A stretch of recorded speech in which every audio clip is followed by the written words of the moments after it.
Life is made up of many gorgeous moments. Cherish them all, big and small, with Blue Nile. Whether it's for yourself or a loved one, Blue Nile's unrivaled selection of expertly crafted fine jewelry and statement pieces help make all your moments sparkle. Blue Nile's experts are on hand to guide you, and their diamond guarantee ensures you get the highest quality at the best price. Celebrate a life well lived in the most radiant way and save up to 30% at BlueNile.com. That's BlueNile.com. It's Saturday the 16th of March, I'm Jamie East, and this was a week that saw more Tory scandals, this time over racism, cracks start to show in US support for Israel, elections underway in Russia, and big winners at an entertaining Oscars night. Grab a cup of something hot, put up your feet, and get up to speed on the 7 biggest stories of the week. This is the Standout 7 from the Smart 7. It's news, but not the news. This week saw the Tory party tangled up in more rows, this time over racism, even as the aftermath of last week's row over Islamophobia rumbled on. Former Tory party deputy chairman Lee Anderson, who was at the centre of the week-long row about his remarks on London Mayor Sadiq Khan, landed a new job on Monday. He's defected to the Reform UK party, making him three-party Lee as he started in Labour, then switched to the Tories and has now shuffled even further right. He said it's not his fault and that the system itself is to blame. I think every party's broke it. It's not just the Tory party, it's the Labour Party, it's Parliament. The whole system, the whole democratic system in this country is rigged. It doesn't represent, really, what people are saying. There's speculation that more Tory MPs might follow, even as a new scandal blew up over remarks made by a major Tory donor. Labour leader Sir Keir Starmer said the government's run out of road. If you actually asked across the country people, they would not say, we want a by-election, they'd say, we want a general election. We've just had enough of all of them. This is not just about Lee Anderson. It's about 14 years of failure. Reports emerged on Monday that Tory donor Frank Hester has made deeply unpleasant remarks about Labour MP Diane Abbott, including saying that looking after her made you want to hate all black women and that she should be shot. However, it took until Tuesday evening for Rishi Sunak's spokesperson to concede that the Prime Minister thought the remarks were in fact racist and wrong. London Mayor Sadiq Khan, who'd just been through the Tory Islamophobia spat, said it's too little too late. We have another example of a Conservative donor making comments that are clearly racist and clearly misogynistic. What Rishi Sunak needs to do is to grow a backbone, and what the government should be doing is returning to this man the money he's donated to them. More accusations emerged on Tuesday evening as The Guardian reported on remarks Mr Hester made about Indians and a trip to Malaysia. Tory MP Marcus Fish says he was surprised it took the Prime Minister so long to respond to the remarks. I was a bit surprised that there wasn't a stronger condemnation earlier, because it's clearly a thing that is going to affect a lot of people. He's a good guy. He's absolutely right to be proud of the aspiration that the Conservative Party represents. Wednesday saw Rishi under more pressure over the £10 million donation from Frank Hester, and Keir Starmer had some pretty sharp questions at PMQs. What racist, woman-hating threat of violence would he have to make before the Prime Minister plucked up the courage to hand back the £10 million that he's taken from him? Rishi wasn't backing down, though, and had brought a list of Labour errors to help protect the Tory election's war chest. He talks about language. He might want to reflect on the double standards of his deputy leader calling her opponents scum, Mr. Speaker. The Shadow Foreign Secretary comparing Conservatives to Nazis, Mr. Speaker. And the man that he wanted to make Chancellor talking about lynching a female minister. His silence on that speaks volumes. As Rishi's government stumbled from crisis to crisis, there's been plenty of talk about the potential for a May general election. The local elections take place on May the 2nd, and with no sign of an improvement in polling numbers, some commentators expected the PM might go for the early option. He was out and about on Thursday, though, firmly rejecting that suggestion. Well, I said at the start of this year my working assumption was we'd have an election in the second half of this year, and nothing has changed since I said that. If we stick to our plan, we'll be able to give pensioners a £900 increase in the state pension, but also cut taxes for people with our NICS cards as well. What with the racism scandal and the refusal to return what may be £15 million worth of donations from Frank Hester, the pressure on Rishi's been growing. And it's not just from Labour and the polls, there's growing discontent within his own party.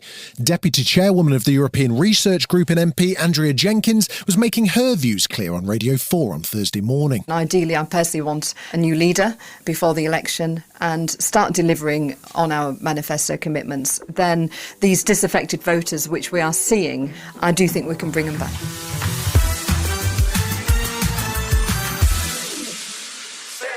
This week's seen pressure building on Israel as it plans for a new offensive in Rafah in the absence of any ceasefire agreement. International allies have been pushing Israel to open up land borders and allow humanitarian aid trucks into Gaza, with hundreds of thousands thought to be facing famine. And US President Joe Biden's implored Israel to hold off another major offensive. I'm never going to leave Israel. There's no red line. I'm going to cut off all weapons so they don't have the Iron Dome to protect them. But cannot have 30,000 more Palestinians dead. There's other ways to deal with the trauma caused by Hamas. Last weekend also saw thousands march in London to call for an immediate ceasefire in Gaza. Leading off the protest was Welsh singer-songwriter Charlotte Church, of course, who urged the people of the UK to join her. The whole idea that marches like this are like in any way threatening is total propaganda, to be honest. I would encourage all of the people who are sat at home thinking, oh, I do really care and I do really feel for the people of Palestine, to please come out and see for yourself. The US announced plans to build a temporary port in Gaza with the intention of dramatically speeding up the supply of food and aid, and international allies, including the UK, are working with them to develop a safe maritime corridor. Supplies of aid by road have been delayed at border crossings and airdrops haven't proven effective, so it's essential to get supplies moving more quickly. Head of Policy for Action Aid UK, Ziad Issa, welcomed the US plan but says time is of the essence. There's the US plan to establish a more permanent port next to Gaza. This will take around 60 days to set up. We can't wait 60 days to get aid to Gaza. People are dying now. Tuesday saw a ship set sail from Cyprus with almost 200 tons of aid bound for Gaza in an attempt to open another new maritime route which will speed up the delivery of these essential supplies. It came as a BBC report of the IDF's treatment of medical staff from the Nasser hospital caused outrage. A raid on the hospital took place in February, and BBC footage shows medical staff stripped and blindfolded in front of the hospital's emergency building. The staff told the BBC they'd been beaten, tortured and even assaulted by muzzled dogs while being held in custody for days. The BBC says it's presented all of the allegations to the Israeli Defence Forces, who denied that medical staff were harmed during the operation. There were questions asked in the Commons on Tuesday, and Foreign Office Minister Andrew Mitchell said the government's taking the report very seriously. There needs to be a full and thorough investigation and accountability for what was reported by the BBC, and the Foreign Office is pressing for full transparency and accountability in that matter. With no sign of a ceasefire in the war in Gaza, and with Israel still determined to go ahead with its next offensive phase in Rafah, cracks are beginning to show in America's support for the current Israeli government. As it becomes increasingly difficult for the Palestinian population and there's no sign of a speeding up of food aid, Senate Majority Leader Chuck Schumer took an unusual public step on Thursday. Speaking in the Senate, he described Israeli Prime Minister Netanyahu as a major obstacle to peace. It comes after his refusal to consider a two-state solution once the war is over, and Schumer says Israel need to call a general election. If Prime Minister Netanyahu's current coalition remains in power after the war and continues to pursue dangerous and inflammatory policies, then the United States will have no choice but to play a more active role in shaping Israeli policy.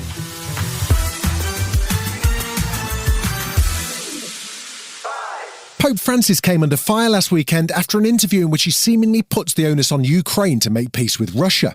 He faced criticism from politicians across Europe after calling for Ukraine to raise the white flag of courage and make a deal with Russia.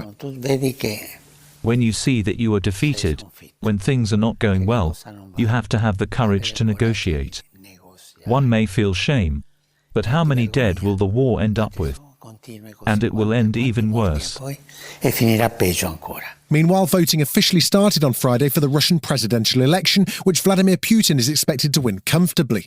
There was footage on Wednesday of armed Russian troops watching closely as voters in Ukraine's occupied territories filled out their voting forms, and Russia's continued its wave of attacks on Ukraine's eastern region. Putin gave a TV interview on Wednesday in which he promised to send more troops to the Finnish border now that Finland and Sweden are NATO members. There was talk too of a potential nuclear war, as he warned that Russia is technically ready. He didn't sound too interested in ending the war in Ukraine either, despite the urging of Pope Francis. We have been promised a lot of things, so promises alone are not enough. Now, To negotiate only because they are running out of ammunition is ridiculous on our part. Nevertheless, we are ready for a serious conversation, and we want to resolve all conflict, and especially this conflict, by peaceful means. Reports on Thursday evening suggested that Russia may have deliberately jammed satellite signals on UK Defence Secretary Grant Shapps' plane as he returned from a meeting in Poland. It came as the plane passed near Kaliningrad, but defence sources say there was no immediate danger to the Secretary or journalists on board. With Putin almost certainly set to secure another election, both the EU and NATO were criticising the process in Russia, noting that Putin's effectively crushed all opposition. NATO Secretary Jens Stoltenberg was calling for more aid and ammunition for Ukraine as the war reaches a point of great danger for Europe. So this is a critical moment, and it will be a grave historic mistake to allow Putin to prevail. We cannot allow authoritarian leaders to get their way by using force.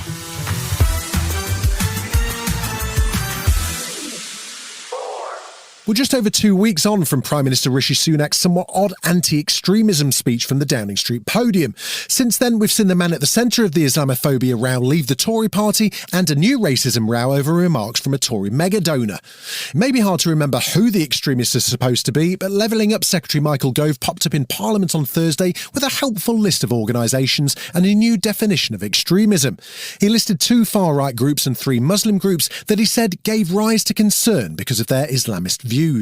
We will be holding these and other organisations to account to assess if they meet our definition of extremism, and will take action as appropriate. There are, of course, further steps that we will take in the coming days and weeks to marginalise extremist groups and to support and strengthen those communities where extremists are most active. There's already been pushback from 2 of the 3 Muslim groups, and one's even threatened legal action if he were to repeat his remarks outside of parliamentary privilege. Labour leader Sir Keir Starmer said extremism and new threats do need to be taken seriously. What's most important is that this is truly cross-party, and this will be the test of the government. Are they really reaching out to other parties to make something which can go forward as a matter of consensus?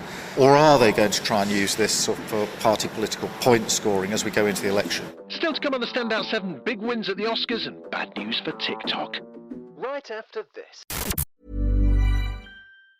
When you're ready to pop the question, the last thing you want to do is second-guess the ring. At BlueNile.com, you can design a one-of-a-kind ring with the ease and convenience of shopping online. Choose your diamond and setting. When you find the one, you'll get it delivered right to your door. Go to BlueNile.com and use promo code LISTEN to get $50 off your purchase of $500 or more. That's code LISTEN at BlueNile.com for $50 off your purchase.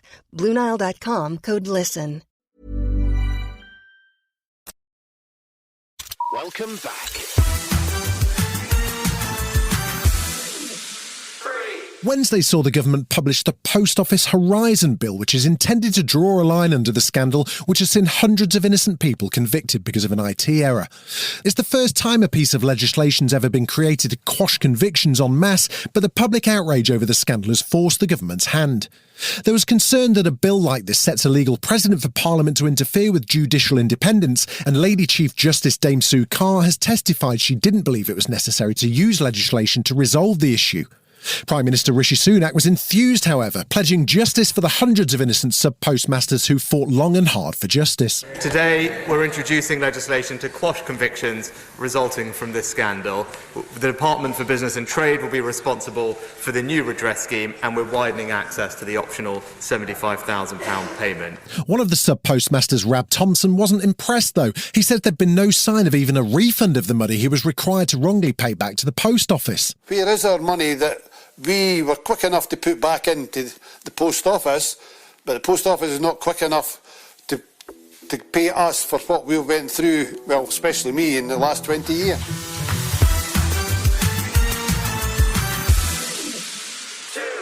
Even though US Congress still hasn't gotten round to finalising funding for the rest of 2024 or even passed an aid bill for the Ukraine, they were busy on Wednesday tackling TikTok.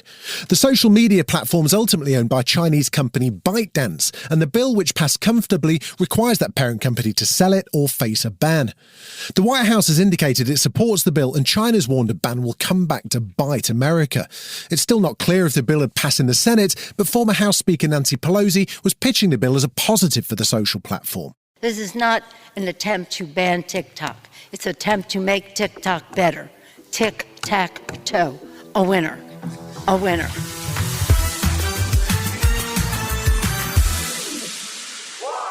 Sunday saw LA roll out the red carpet as hundreds of Hollywood's biggest names flocked to the Dolby Theatre for the 96th Academy Awards. It was a big night for Christopher Nolan's Oppenheimer, which led the way with 13 nominations and left with 7 awards, including Best Picture, Best Supporting Actor and Best Director for Chris Nolan. Barbie, which had been nominated for 8 awards, ended up with only 1 for Best Song by Billie Eilish, who also performed on the night. Meanwhile, Emma Stone pulled off the surprise of the night, winning Best Actress for her role in Poor Things, while Davine Joy Randolph won Best Supporting Actress for her role in The Holdovers. The Holocaust drama Zone of Interest was the first British film to take home the International Feature Award, and Ireland's Cillian Murphy was delighted to accept his first Oscar for his lead actor role in Oppenheimer. You know, we made a film about the man who created the atomic bomb, and for better or for worse, we're all living in Oppenheimer's world, so I would really like to dedicate this to the peacemakers everywhere. Whilst the win wasn't necessarily a surprise, there was genuine delight among his co-stars, including fellow nominee Emily Blunt. He's always in search. I feel like he's looking ahead and he's looking at what else can I do? How far can I push it? What will satiate this creative fire in him? I think it would be so painful for him to acknowledge how good he is, but I just can't ever picture him going, I was good in that. You've been listening to The Smart 7. We'll be back tomorrow at 7 a.m. Hit that follow button and have a great day.